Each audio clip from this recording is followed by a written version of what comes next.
2시간 전에 마감한 트레이더가 생생하게 전하는 글로벌 마켓 리뷰 델타원입니다. 우리 증시는 살벌한 갭 다운이 나온 것을 외국인이 강력한 선물 매수로 다 끌어올리는 데 성공했으나 시장의 움직임을 보면 단타도 이런 단타가 있을까 싶을 정도이고, 또 해외 시장 또한 여러 가지 이슈들로 지수가 폭등을 하는 듯 했으나 마찬가지로 전체 시장을 보면 반등 시 매도를 했어야 하는 정황 증거들이 수두룩합니다. 왜 그렇게 보고 있는지 대응 전략과 함께 이야기합니다.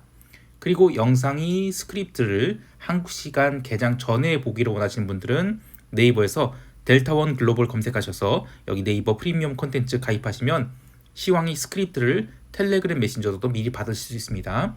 많은 가입 바랍니다. 자, 아시아 세션 리뷰 시작할게요.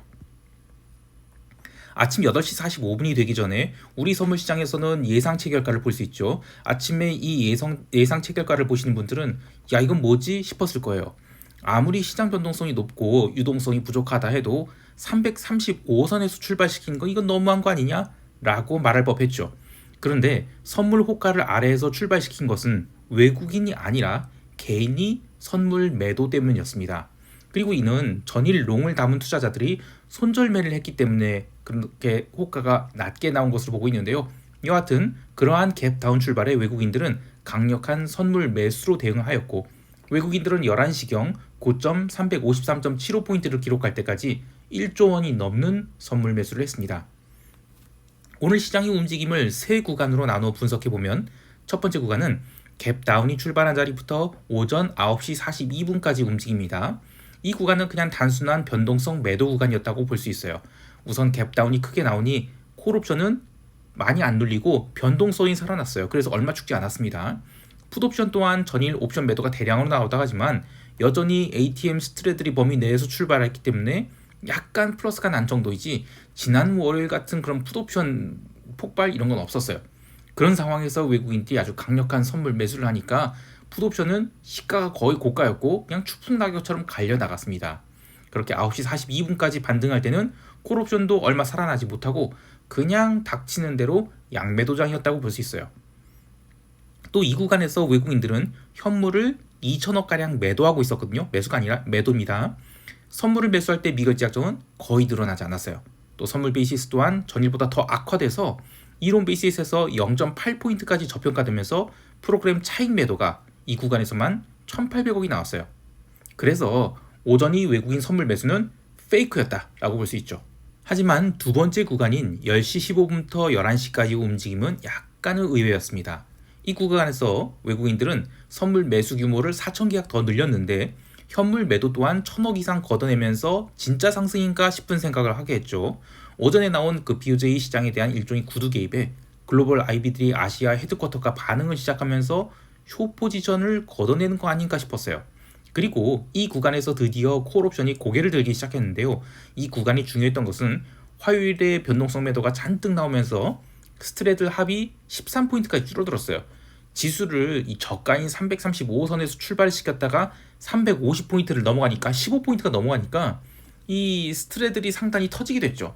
그래서 저가의 콜옵션을 판 투자자들이 눈물을 머금고 또 손절매를 하면서 그렇게 급등이 나왔다 이렇게 보고 있어요.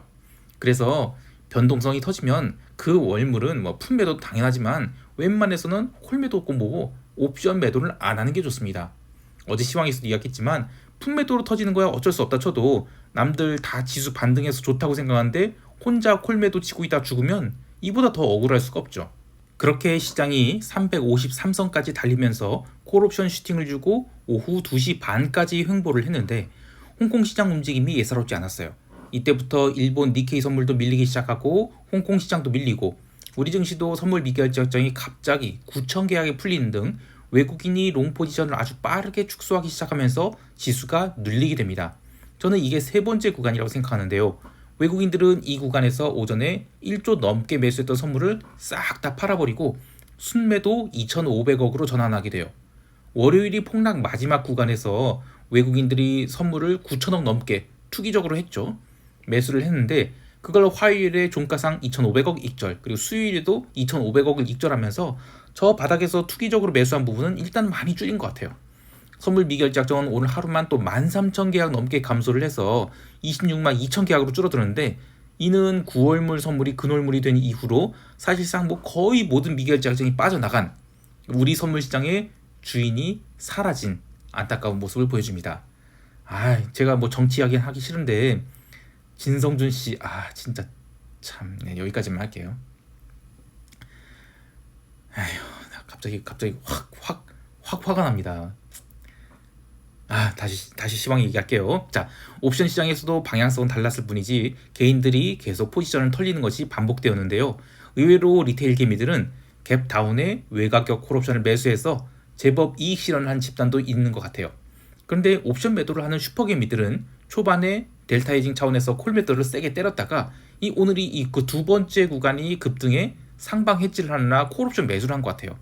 그런데 외국인들은 여기에 대놓고 콜옵션을 몽땅 다 팔아 제끼고 선물 롱 포지션은 다 뒤집어 까면서 지수의 움직임을 선도해 나갔습니다.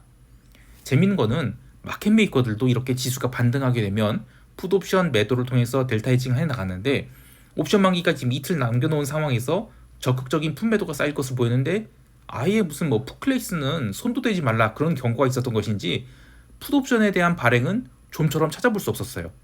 그냥 올라오면 콜 매도다 뭐 이 정도의 움직임이었고 9월물 옵션도 마찬가지예요. 콜 클래스 위주의 옵션 미결 증가가 있었고 풋 쪽은 거의 뭐 손을 놓은 것 같아요.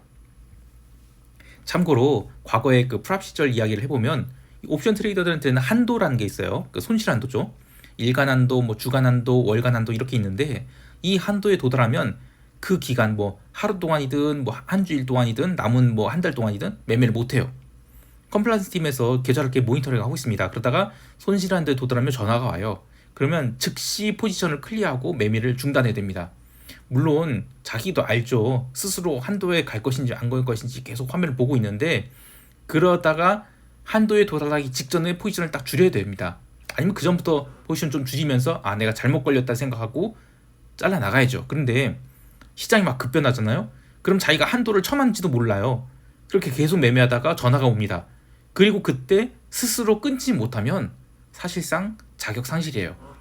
그 주니어 트레이더들이 이렇게 처음에 한도를 좀 맞잖아요. 그러면 이제 멘탈이 약한 친구들은 막 울면서 본부장님 막 이렇게 외쳐요. 아무런 소용이 없습니다. 오히려 그런 찌질한 모습 보이면 트레이더의 자격이 없는 것으로 여겨지죠. 그렇게 한도를 맞은 트레이더들은 다음날 출근을 해도 하루 종일 그냥 매매는 못하고 그냥 전략 검토 그리고 뭐 수정하고 막 이런 페이퍼워크 해야 돼요. 그리고 이제 프랍 트레이더들은 3개월이나 6개월 계약직이거든요. 그 기간 동안 돈을 못 벌면 이 BP 도달 못하죠. 그럼 자동으로 계약 해지가 돼요. 짐 싸서 집으로 가야 되는 겁니다. 그래서 엄청난 압박에 시달릴 수밖에 없어요.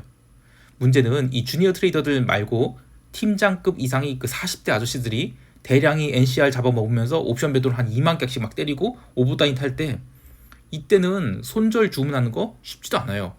일간 손실한 또한 2억씩이나 돼요. 그런데 수량 자체가 많고 순식간에 변동성이 뜨잖아요. 감당이 안 됩니다. 결국에는 그래도 프로니까 어떻게든 손절을 하는데 그러다 보면 어처구니없이는 주문 실수도 나고 또 그렇게 고래가 떠나가잖아요. 그러면 옵션 가격이 아주 작은 유동성에도 춤을 추는 그런 어처구니없는 일들이 이어집니다. 사실 어제도 주문 실수가 몇 개 있었어요. 눈에 보였습니다. 근데 제가 굳이 언급은 안 하겠습니다만 제가 이야기하고 싶은 것은 변동성이 일정 범위 넘어서면 그 월물은 혹은 그 다음 달까지도 변동성 매도는 웬만해서 참는 것이 좋다는 겁니다. 시장이 안정을 찾은 뒤에 돌아와도 돼요. 자, 이제 유럽 세션 이야기할게요. 유럽 증시는 초반 출발은 약했어요. 근데 30분간이 조정을 거치고 나서 스트레이트 상승을 시작했죠. 그래서 장마감까지 2%가 넘는 상승을 보였는데요.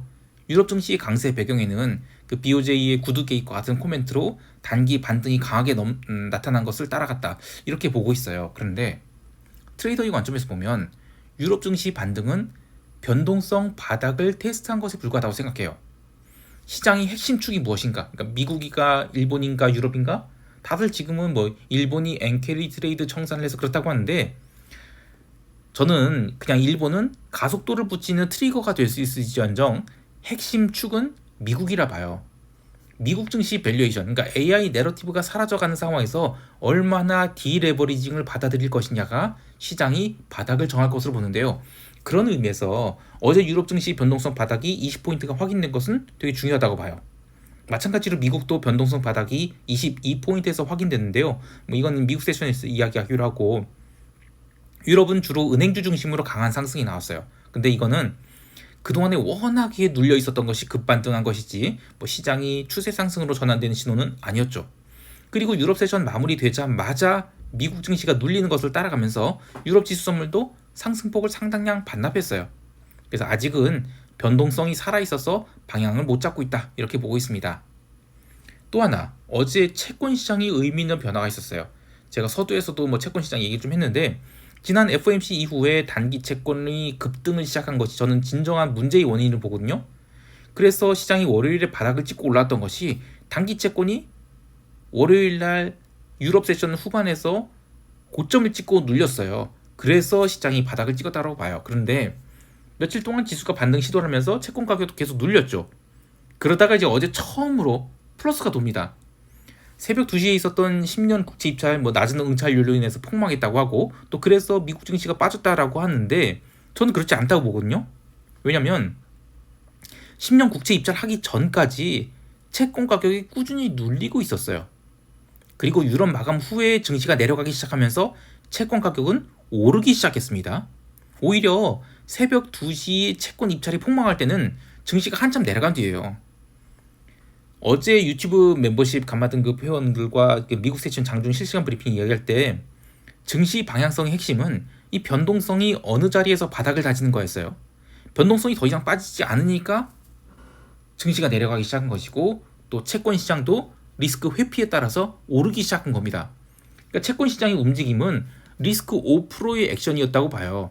10년 국채 입찰 망할 때 잠깐 채권이 눌렸죠. 그러나 새벽 4시에 그 채권 시장 현물 마감하고 나서 국채 선물은 그 10년 국채 입찰하기 전의 수준보다 훨씬 더 올라와서 양봉으로 마감했어요. 그래서 시황을 대충 보는 분들은 뭐 그냥 무지성으로 10년 국채 입찰이 망해서 주가가 떨어졌다, 이걸 그대로 받아들이시는데, 시황 꼼꼼하게 보신 분들은 10년 국채 입찰이 망했다고 하는데 왜 채권 가격은 올라서 마감했지? 그러니까 금리가 왜 내려갔지? 이런 작은 의문을 품으실 수 있죠. 그래서 10년 국채 입찰 망해서 주가가 하락했다? 이건 좀 말이 안 된다라는 추가 의문도 가질 수가 있는 겁니다. 아무튼 시장의 디테일을 보는 게 되게 중요하다고 생각해요. 근데 시황을 쓰신 분들이 디테일을 그렇게까지 신경 안 쓰는 것 같아요. 좀 아쉽습니다. 자, 다시 통화 시장에서도 약간 이상한 움직임이 있었어요. 우선 엔화가 아시아 세션에서 급락한 건 맞아요. 근데 미국 세션에서 증시가 눌릴 때 조금씩 고개를 들었죠. 엔캐리 트레이드 청산 발작 자체는 좀 끝났다고 봐요. 그렇다고 해서 엔화가 하락하는 게 정상은 아니다, 이런 움직임이죠. 또 하나는 오지달러인데, 오지달러가 아시아 세션에서 원자재 가격 움직임과 관계없이 강세를 보였어요. 0.6% 이상 상승했는데 이때 아시아 세션에서 멕시코 페소화가 1.5% 넘게 상승합니다. 그러니까 멕시코 입장에서 보면 현물 시장에서 갭으로 강세가 나온 것이죠.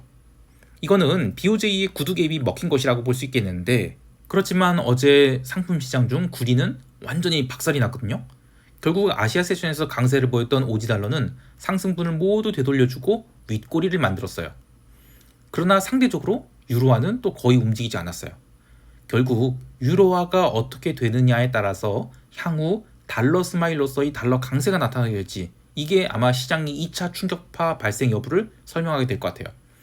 특히 이제 수요일은 경제 지표가 별다른 게 없었죠. 그래서 시장의 움직임이 그냥 기술적인, 음봉이 크게 나왔다 하더라도 저는 그냥 기술적 조정이라고 봐요. 그런데 목요일에 발표될 미국 신규 실업 수당 청구 건수가 잘 나온다, 그러면 증시 반등, 그리고 유로화 약세, 엔화 약세, 이렇게 나올 수 있겠지만 청구 건수가 높게 나왔어요. 그러면 미국 고용 미스 나온 거 아니냐, 이런 이야기가 나올 때 비달러 바스켓이 강세가 될지 궁금해요. 원래 이 신규 실업 수당 청구 건수는 마이너한 지표죠. 그래서 이것 때문에 시장이 움직이는 것 자체가 넌센스인데 지금 다들 긴장하고 있어서 민감하게 움직일 수밖에 없어요. 그래서 이런 것들은 역추세 트레이딩을 하는 기회로 삼을 수 있어요. 그리고 여기서 생각 외의 움직임이 되는 것은 어제 시황에서도 있겠듯이 그동안에 이제 비달러 바스켓이 약세를 보일 때 주로 원자재 통화들만 망가졌거든요. 상대적으로 유로화는 아주 강했어요. 그런데 이번에 FOMC 이후로 유로화가 굉장히 오버슈팅이 나왔거든요. 이 부분이 시간이 지나면서 해소가 될지가 궁금합니다.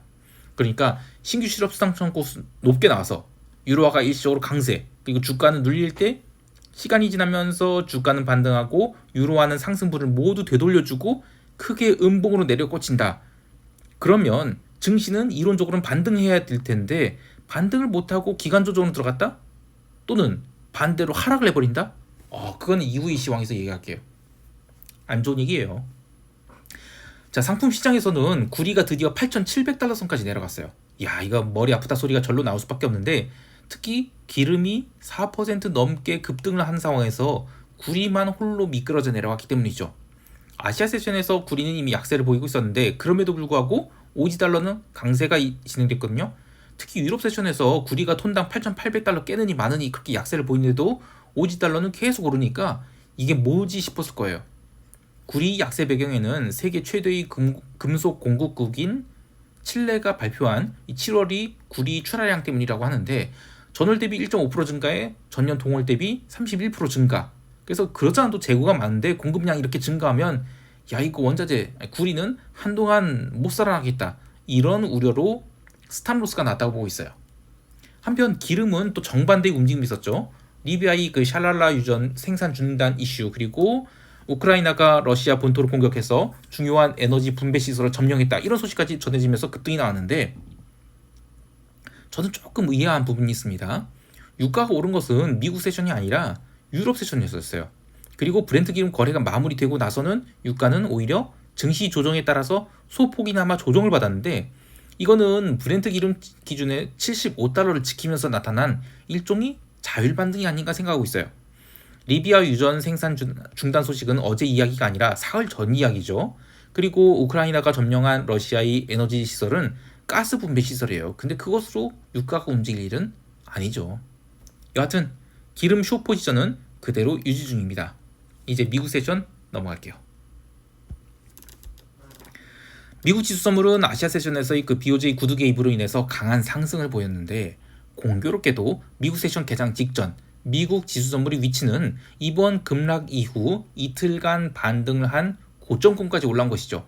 개장 후에 30분 동안 나스닥 선물이 갭 상승했다고 바로 밀리지 않고 오히려 추가 상승 시도가 나왔어요. 그래서 나스닥은 18,500포인트를 강하게 넘기기도 했는데요.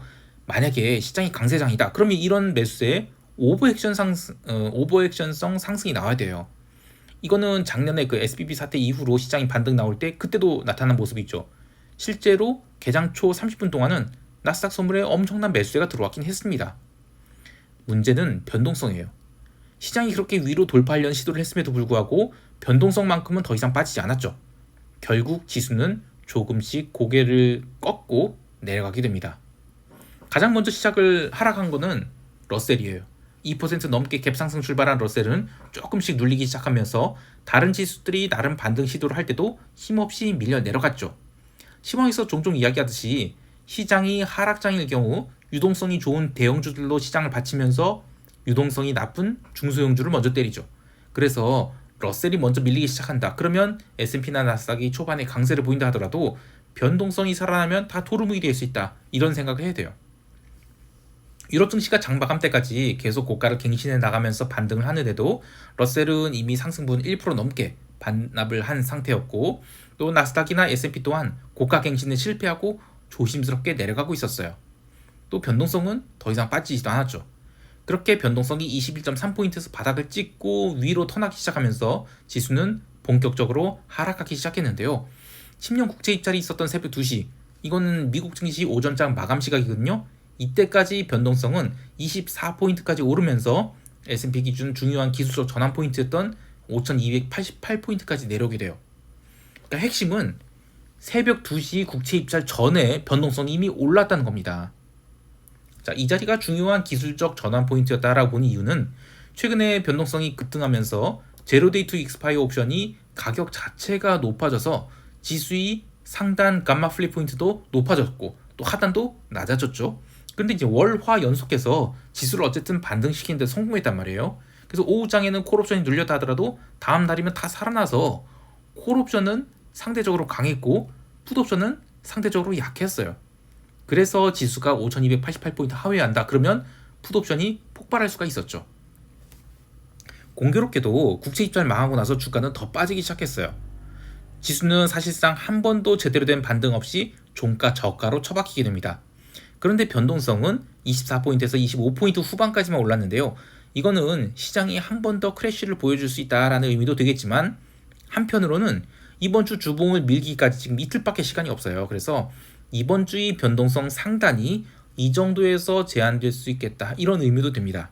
여하튼 기존에 끌고 오던 변동성 선물 매수 포지션은 목요일에 신규 실업 수당 청구 건수 발표, 그것과 함께 모두 익절할 예정입니다. 이번에 변동성 선물 좋은 투자였습니다.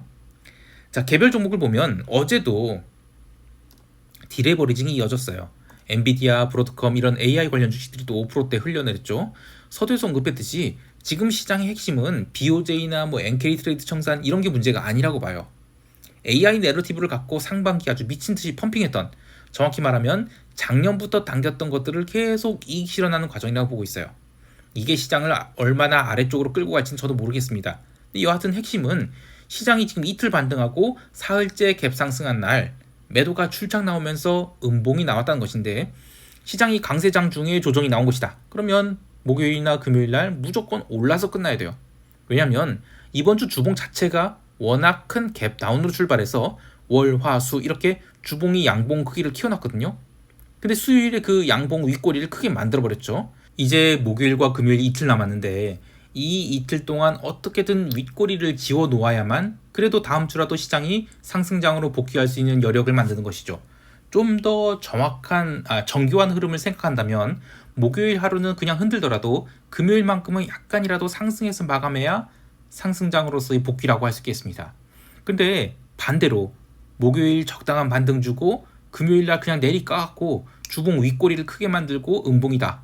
그러면 시장은 저 높은 변동성이 진짜 실현되는 공포의 월요일을 맞이할 수 있을 것 같아요. 여하튼 핵심은 상승장이 아니라는 것, 그리고 S&P 5200포인트 구간에서 얼마나 머물지 모르겠으나 시장이 계속해서 레벨 다운 시도를 할 가능성이 높다, 이렇게 보고 있습니다. 자, 이제 시장 총평하면서 대응 전략 이야기할게요. 수요일 우리 증시 옵션 시장은 옵션 만기 하루 전이라고 해서 등가격 스트레드를 지금 6포인트까지 눌러놨어요. 근데 변동성 고려하면 여전히 옵션 가격이 비싸다고 할 수 있습니다. 하지만 방금 마감한 해외 시장이 갭 상승 출발 후 스트레이트로 대형 음봉을 만든 데다가 변동성까지 띄워놨거든요. 그래서 우리 시장에는 좀 참혹한 바람이 불 것 같아요. 이번 시장은 340 양광을 주거나 오버액션이 심하게 나온다면 330선까지도 밀릴 수 있다고 보는데, 야간 선물이 종가인 345선에서 갭다운 출발한다 하더라도 시장은 이미 생각 외의 풋옵션 시세가 나올 것 같아요. 어제도 이야기했지만 지난주의 변동성 돌파 자리가 22포인트였어요. 그리고 여기서는 변동성을 파는 것보다는 매수하는 게 더 낫기 때문에 시장을 대하는 관점 또한 상승이 나온다 하더라도 추격 매수보다는 그냥 단기로 접근하거나 아예 숏을 쌓을 기회로 삼아야 된다라고 했는데, 지금 이틀 동안 프리미엄을 좀 과하게 죽였죠. 물론 워낙 높았으니까 또 빨리 죽인 게 맞아요. 또 만기주니까. 그런데 해외 시장이 프리미엄이 다시 살아버렸어요. 변동성이. 그래서 갭 다운이 나온 이후에 우리 시장이 아주 강력한 반등이 나와서 다시 350선을 갖지 않는 이상 시장은 그냥 345선에서 갭 다운 출발한다 해도 335나 심지어 그 이하까지도 꾸준히 눌려서 오늘 갭 다운의 콜매수 다 죽일 것으로 보고 있습니다. 여하튼 코로나 키즈들이 추억에 남아있는 이 급락의 매수에서 존버 하면 무조건 이익 내고 나올 수 있다? 이런 것들을 아주 철저하게 짓밟아버리는 8월이 될 것 같아요. 그래서 롱 포지션은 최대한 자제하고 리스크 관리를 하면서 시장 대응을 해야 되겠습니다. 해외 시장에 대해서는 S&P가 지금 일봉상 깔끔한 장대 음봉이 나왔죠. 근데 목요일에 신규 실업 수당 청구수 이게 높게 나온다. 그래서 증시가 갭 다운으로 반응한다. 그러면 저는 숏 포지션 일부를 청산할 생각입니다. 변동성 매수 포지션 또한 지표가 어떻게 나오든 저는 익절할 거예요. 근데 문제는 지표가 낮게 나왔어요. 그러니까 고용이 나쁘지 않은 거예요. 그래서 시장이 긍정적으로 반응한다. 그러면 과연 급등이 나올까? 잘 모르겠어요. 일단 변동성은 바닥을 다진 것 같아요. 그래서 지수가 반등한다 하더라도 전일이 고가권인 S&P 5340포인트 여기는 돌파하기는 좀 어려워 보이거든요. 그렇다 하더라도 지수가 계속 내려갈 수 있을까? 이건 또 모르겠어요. 제가 우려하고 있는 것은 변동성은 점점 죽어나가는데 지수가 흘러내리면서 저점을 갱신한 거예요. 롱 포지션 잡고 있는 투자자들이 제일 짜증나는 흐름이죠. 여하튼 지표가 잘 나온다 하더라도 변동성 매수 포지션은 이젠 익절할 것입니다. 자, 두 번째로 보고 있는 것은 유로화를 포함한 비달러 바스켓이 움직임이에요. 글로벌 증시 8월 월봉을 보면 지금 나스닥이 거의 8.9% 가장 많이 빠지고 있죠. 그러니까 미국 증시의 AI 내러티브가 녹아나고 있는 것이 핵심이에요. 이렇게 달러 자산들이 녹아나고 있는데 과연 달러 스마일이 생길 수 있을까? 이거죠. 그래서 목요일에 그 신규 실업수당 청구건수 발표에 따라서 시장 반응이 굉장히 신경이 쓰입니다. 조금 아쉬운 거는 또 금요일에 통화 옵션 만기가 있어요. 그래서 시장이 또 거친 움직임을 보여주지는 않을 것 같아요. 자, 그럼에도 불구하고 저희 트레이딩 전략은 지표 발표에 유로화가 강하게 올랐다가 내려갈 것이다, 이렇게 보고 유로화를 매도할 생각이에요. 자, 마지막으로 기름은 계속 숏포지션 유지 중입니다. 증시가 반등을 한다 하더라도 기름은 웬만큼 강한 재료가 아니라면 77달러 돌파하기 어렵다고 보고 있어요. 물론 77달러 돌파가 나온다면 숏포지션이 일부를 손절할 것이겠지만 별일 없다 그러면 뭐 다시 72달러 이하를 트라이 할 것 같아요. 근데 그때까지는 계속 기름 숏을 유지할 생각입니다.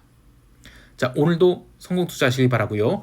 그 네이버의 델타원 글로벌 그 네이버 프리미엄 콘텐츠 많은 좀 가입 부탁드립니다. 이상 델타원이었습니다. 감사합니다.